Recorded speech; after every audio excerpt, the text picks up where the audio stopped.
चित्रगुप्त का आज गुरुकुल में पहला दिन था। गुरुकुल के सभी बच्चे पुराने थे। गुरुकुल में उनके कई वर्ष बीत चुके थे, लेकिन चित्रगुप्त जो था वो अभी अभी बाहरी वातावरण से गुरुकुल में आया हुआ था। अभी गुरुकुल में उसका एक पाठ भी आरंभ नहीं हुआ था। गुरुकुल में नया शिष्य आते ही गुरुदेव उनकी पहली पाठ में अपने सारे शिष्यों को शामिल कर स्वास्थ्य, सदाचार, नैतिक मूल्य, मान्यता, आचार संहिता के बारे में ज्ञान देते थे। उनके पहले दिन से ही गुरु उनके जीवन में अनमोल और जीवन पर्यंत ज्ञान देने की कोशिश करते थे। तो आज चित्रगुप्त का पहला दिन था। गुरु तो पहले उन्हें नैतिक मूल्य, मान्यता के बारे में समझा रहे थे, सत्यता और सदाचारिता के पाठ पढ़ा रहे थे। गुरु कह रहे थे कि चाहे झूठ कितना भी बलवान क्यों ना हो, सत्य के आगे वो कभी न कभी अपने घुटने टेकता ही है। तुम्हारे जीवन में सदाचारिता लानी बहुत जरूरी है, इसलिए तुम अपने कर्म और अपने गुणों को पहचानो और सुधारो। प्रवचन में विशेष छलफल होने के बाद गुरुदेव अब स्वास्थ्य से संबंधित विषयों में आगे बढ़ते हैं। वो कहते हैं, बेटा चित्रगुप्त, आज मैं आपको स्वास्थ्य के नियम बताने जा रहा हूँ। आपके सभी भाई यहाँ पर उपस्थित हैं और वे लोग ध्यान से मेरी इस बात को सुन रहे हैं। आप भी अपनी तन मन से इन नियमों का पालन करिएगा। फिर वो गुरुवर कहते हैं, एक बात तो आप स्पष्ट रूप से समझ ले कि आपके स्वास्थ्य का आधार कोई औषधि नहीं है। चित्रगुप्त, आप तो अपने आसपास देखे होंगे और आपको भी लगता होगा कि स्वास्थ्य का आधार औषधि है। अगर हम बीमार पड़े तो औषधि खानी चाहिए, हमें वो तुरंत स्वास्थ्य लाभ देगा। पर ऐसा नहीं है। ये कोई ऐसी वस्तु नहीं है कि जिसको आप खा लिया और अब आप स्वस्थ हो जाएंगे। आपके स्वास्थ्य का आधार होते हैं स्वास्थ्य का नियम। हमें उस नियमों को समझने की जरूरत है। इसे आप अपने जीवन में अपना लिए तो आपका हर एक दिन, हर एक पल आरोग्य से पूर्ण होगा। आप ऊर्जावान महसूस करोगे। आप जीवन पर्यंत स्वस्थ रह सकोगे, प्रतिदिन अच्छा अनुभव करोगे। इसलिए हम मनुष्य के लिए इन नियमों को समझना अनिवार्य हो जाता है, क्योंकि ये तो हमारे पूरे जीवन से संबंधित है। देखो, हमारे पूर्वजों ने इस नियम को समझा, अपनाया तो उनका भी स्वास्थ्य बेहतर रहा। तो ऐसा बिल्कुल भी नहीं है कि आज वैसा बेहतर स्वास्थ्य प्राप्त नहीं किया जा सकता। बिल्कुल किया जा सकता है, लेकिन इन नियमों को समझकर ही ये संभव है। पहला है भोजन, दूसरा है निद्रा और तीसरा है ब्रह्मचर्य। एक स्वस्थ व्यक्ति को अगर 21 दिन तक भोजन नहीं मिलता है तो वो जीवित रह सकता है। ब्रह्मचर्य का पालन कोई व्यक्ति नहीं करता है तो धीरे धीरे उसके प्रभाव उसके शरीर पर देखने को मिलेंगे। लेकिन अगर आप 2 दिन ठीक तरीके से नहीं सोते हैं, तीसरे दिन आपके शरीर का हर एक अंग आपको बताएगा कि मुझे नींद की आवश्यकता है। आपकी शारीरिक स्थिति और मानसिक स्थिति दोनों ही बिगड़नी शुरू हो जाएगी, क्योंकि अब आप समझो, नींद कोई सामान्य प्रक्रिया नहीं है। नींद तो शरीर की सुधार प्रक्रिया है, मरम्मत प्रक्रिया है। अगर नींद नहीं मिलती है तो पूरा शरीर इससे प्रभावित हो जाता है। तो ये कारण है, रात की सुधार प्रक्रिया को बिगाड़ते हैं और इससे आपके शरीर में गंदगी रुकनी शुरू हो जाती है। आपको मानसिक तनाव होना शुरू हो जाता है। पाचन से संबंधित और शारीरिक अनेक समस्याएं, अनेक व्याधियां होनी शुरू हो जाती है। कारण यही है कि हम इन आयुर्वेद के नियमों को लागू नहीं करना जानते हैं। तो आपको इन चीजों को समझना होगा। हमारे आयुर्वेद में कहा गया है कि सुबह का भोजन आपका भारी हो सकता है, क्योंकि रात भर की आवश्यकता है शरीर की। अब शरीर जो है खाली है। सुबह का आहार पुष्टिकारी, भारी, अच्छा होगा तो आपके शरीर में लगेगा और दोपहर का आपका आहार सामान्य होना चाहिए और आपकी सांझ की भोजन एक सात्विक और दूसरा सुपाच्य होना चाहिए। तभी आप स्वस्थ रह सकते हैं। लेकिन आजकल देखा जाता है कि मध्य रात्रि में रात के 11 बजे 12 बजे भी खाने के लिए भीड़ लगी हुई होती है। लोग तो खा रहे होते हैं और खा भी क्या रहे होते हैं, बहुत भारी भोजन, और जो कि बिल्कुल सात्विक नहीं है। और जो कि पचने में सहज नहीं है, जिसे पचने में घंटों घंटों का समय लगेगा और जो कि रात भर उनके पेट में पड़ा रहेगा। तो आयुर्वेद के हिसाब से ये मनुष्य खाने के नियम को लागू नहीं कर पाते हैं और ज्यादा देर रात में खाना पेट में कचरा डालने के समान है। वो खाना लगेगा नहीं, वो हमारे शरीर में धीरे धीरे सड़ता रहेगा और उनकी नींद को खराब करता रहेगा। तो सिद्धांत ये है कि अगर आपको आरोग्य चाहिए, स्वस्थ चाहिए, तो आपको सूर्य के हिसाब से चलना होगा, सूर्य के सिद्धांत को समझना होगा, सूर्य के शरण में जाना होगा। अब चित्रगुप्त, आप सोच रहे होंगे कि सूर्य की शरण में जाने का मतलब क्या है? तो इसका अर्थ है कि सूर्य के अनुसार चलना पड़ेगा। जब सूर्य उदय होता है तो आपके शरीर में बहुत सारे हार्मोनल सिक्रेशन बढ़ने शुरू हो जाते हैं। तो अब आप सक्रिय हो जाए, जठराग्नि बढ़नी शुरू हो जाती है, तो अब आप अच्छे से भोजन कर सकते हैं। लेकिन जब संध्या में सूर्य जैसे जैसे अस्त होता है, जैसे जैसे अंधकार होना शुरू हो जाता है, तो शरीर भी निष्क्रियता की अवस्था में जाना शुरू हो जाता है, जठराग्नि भी मंद होनी शुरू हो जाती है। और तब आप अगर भारी भोजन करते हैं तो आपका शरीर उसे पचाने की स्थिति में नहीं होता है।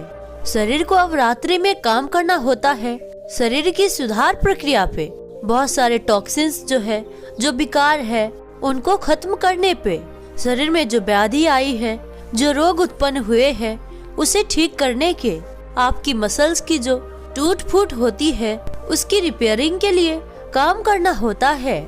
लेकिन अगर आप वहीं पर भारी भोजन करके सोते हैं तो भोजन को पचाने में अब शरीर की ऊर्जा लग जाती है और ये जो सुधार प्रक्रिया है वो बिगड़ जाती है। अगर भारी भोजन करके सोते हैं तो इससे शरीर में सड़न बढ़ती है और तामसिकता बढ़ती है और इस तमोगुण की अवस्था में जो आपको स्वप्न आएंगे वो भी तामसिक आने शुरू हो जाते हैं। इसका नींद में असर पड़ता है, नींद अच्छे से नहीं आता, आपकी नींद कच्ची रहती है, बार बार नींद खुलनी शुरू हो जाती है। तो अगर आप भारी भोजन करके सोते हैं तो आपको अच्छी नींद आ नहीं सकती, तो आप मध्य रात्रि में बिल्कुल भी ना खाए। और अगर भारी खा रहे हैं और इससे जो शरीर में सड़न होती है, अगर ऐसा आप करते हैं तो शरीर में कब्ज की स्थिति बनना यानी कॉन्स्टिपेशन की समस्या आपके शरीर में बन सकती है और ये आपको भारी नुकसान देने वाली है। फिर वो गुरु कहते हैं तो सबसे बड़ा और सबसे महत्वपूर्ण नियम जो है, आपको संध्या को 6 से 7 बजे के बीच भोजन ग्रहण कर लेना है। और संध्या का जो भोजन है वो कैसा होना चाहिए, अब इसके बारे में भी आप समझो। संध्या का भोजन सुपाच्य और सात्विक होना चाहिए। अब यहाँ पर सात्विक की बात का मतलब, यहाँ पर राजमा भी सात्विक है, छोले भी सात्विक है, पनीर भी सात्विक है, बहुत सारे ऐसे कटहल है, भिंडी है, दालें है और ऐसी सब्जियां भी है जो कि सात्विक की श्रेणी में आती है, लेकिन ये सुपाच्य नहीं है। इसीलिए तो मैंने आपको बताया कि सात्विक के साथ साथ सुपाच्य भी होनी चाहिए। तो सात्विक और सुपाच्य दोनों गुण होने वाली वो क्या क्या चीज है, इसे आपको पहचानना होगा। तो सुपाच्य भोजन क्या है? तोड़ी की सब्जी, लौकी की सब्जी, पपीते की सब्जी आपने बना ली, सलगम की सब्जी आपने बना ली, या फिर कोई आपने सूप बना ली। इस तरह से अगर आप सब्जियों को ग्रहण करते हैं जो पचने में हल्की है तो ये आसानी से पच जाएगी और ये आपके शरीर को आगे अपनी जो आंतरिक प्रक्रिया है उसको चलाने का समय मिलेगा। अब दूसरी बात, कई लोग क्या करते हैं, ज्यादा मोटिवेट होकर रात को भूखे रहना शुरू कर देते हैं कि रात्रि में ये सुधार प्रक्रिया है, हमारी सुधार प्रक्रिया बेहतर तरीके से चलेगी तो हम कुछ खाएंगे ही नहीं, हम ऐसे ही सो जाएंगे। तो आपको रात्रि में भूखा भी नहीं रहना है। तो अगर आप ऐसे ही सोते हैं तो भी आपकी नींद बेहतर नहीं रह सकती है।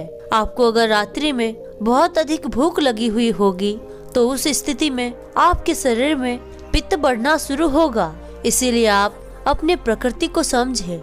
जो पित्त प्रवृत्ति के व्यक्ति है वो पूर्ण उपवास बिल्कुल ना करे, यानी कि वो पूरा दिन भूखा ना रहे। इससे क्या होता है, पित्त जो है वो और बढ़ना शुरू हो जाता है।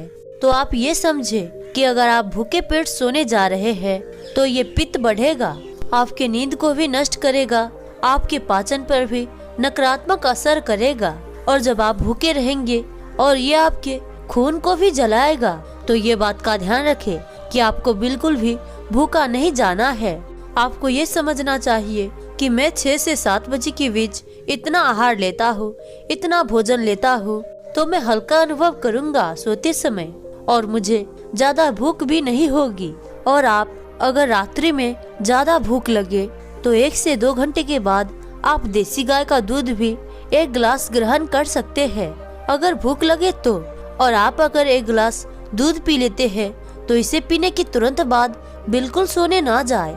इसके 1 घंटे के बाद ही सोने जाना चाहिए ताकि वो अच्छे तरह से डाइजेस्ट हो पाए। लेकिन अगर आपको इच्छा नहीं है, भूख नहीं है, तो फिर कोई भी अनिवार्यता नहीं है। और अब आती है श्वसन की नियम।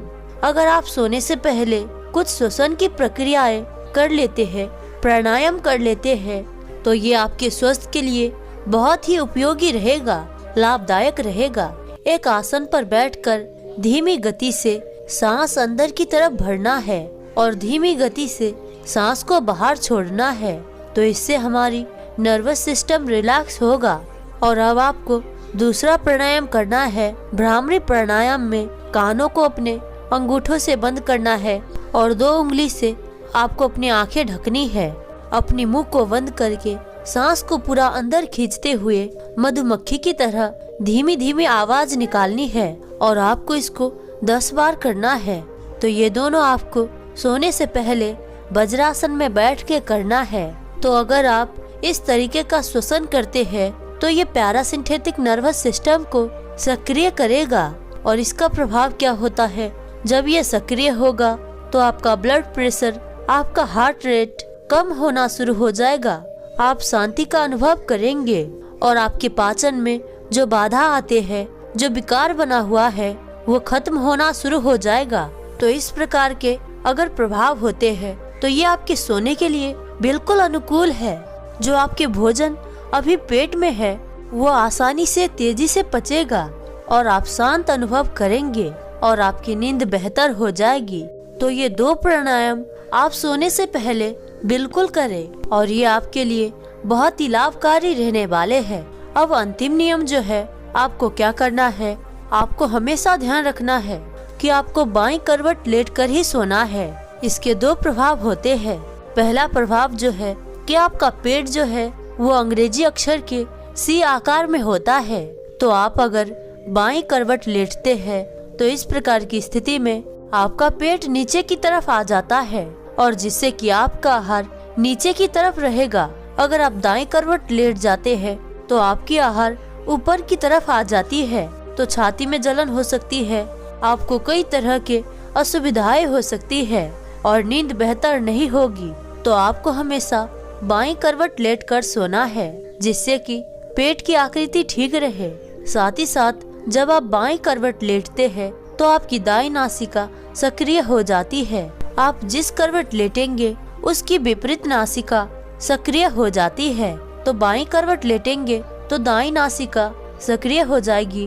तो ये जो पाचन है आपका, उसको ये सपोर्ट करेगी क्योंकि ऊर्जा बढ़ाती है ये आपके शरीर में। साथ ही साथ जो आपकी प्राणिक ऊर्जा है, जो आपके शरीर को रात भर हील करती है, उसको भी ये सपोर्ट करेगा। बाईं नासिका उसको सपोर्ट करेगा और जो आपके शरीर में रिपेयरिंग का काम है वो ठीक तरीके से चलना शुरू हो जाएगा। तो इसीलिए आप हमेशा बाईं करवट लेटे। ये आपके पाचन के लिए और आपके शरीर की सुधार प्रक्रिया दोनों के लिए ही बहुत ही उपयोगी है। फिर वो गुरुदेव कहते हैं, तो चित्रगुप्त इन नियमों को अगर आप पालन करते हैं और रात्रि के भोजन की तरफ ध्यान देते हैं, बताए गए नियमों को पालन करते हैं, तो आप कुछ ही समय में अपने स्वास्थ्य पर बड़े ही अच्छे बदलाव देख पाएंगे। इतने अच्छे लाभ मिलेंगे कि आप अनेक समस्याओं से बचेंगे, अनेक बीमारियों से बचेंगे, आप ऊर्जावान अनुभव करेंगे। फिर वो गुरुदेव कहते हैं, चित्रगुप्त इन नियमों को मैंने आपको इसलिए नहीं बताया हूँ, आपके पहले आपके बाकी के भाइयों को भी मैंने इन नियमों के बारे में पूरी तरह से समझाया है ताकि वे अपने ज्ञान को हमारे पूरे समाज में जन जन तक पहुंचा सके। और तुम्हें भी ये कार्य करना है। जब हम भिक्षा लेने जाते हैं तो हम देखते हैं कि इन नियमों के बारे में जो मैंने आपको बताए हैं, इनके बारे में ज्यादातर लोग जागरूक नहीं हुए हैं।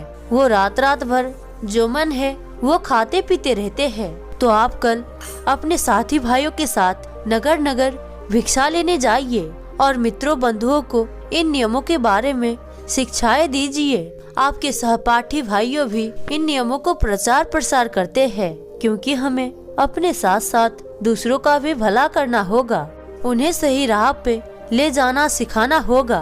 तो दोस्तों, अगर ये जानकारी आपको पसंद आई हो तो वीडियो को लाइक और चैनल को सब्सक्राइब जरूर करें और साथ ही साथ इस वीडियो को अपने मित्र रिश्तेदारों में जरूर शेयर करें ताकि उन्हें भी स्वास्थ्य संबंधी अच्छे लाभ मिल सके। तो दोस्तों, अंत तक इस वीडियो में बने रहने के लिए मैं पूजा शर्मा आप सभी का दिल से बहुत बहुत धन्यवाद करती हूँ। तो मिलते हैं ऐसे किसी और वीडियो में, तब तक के लिए अपना ख्याल रखें। धन्यवाद।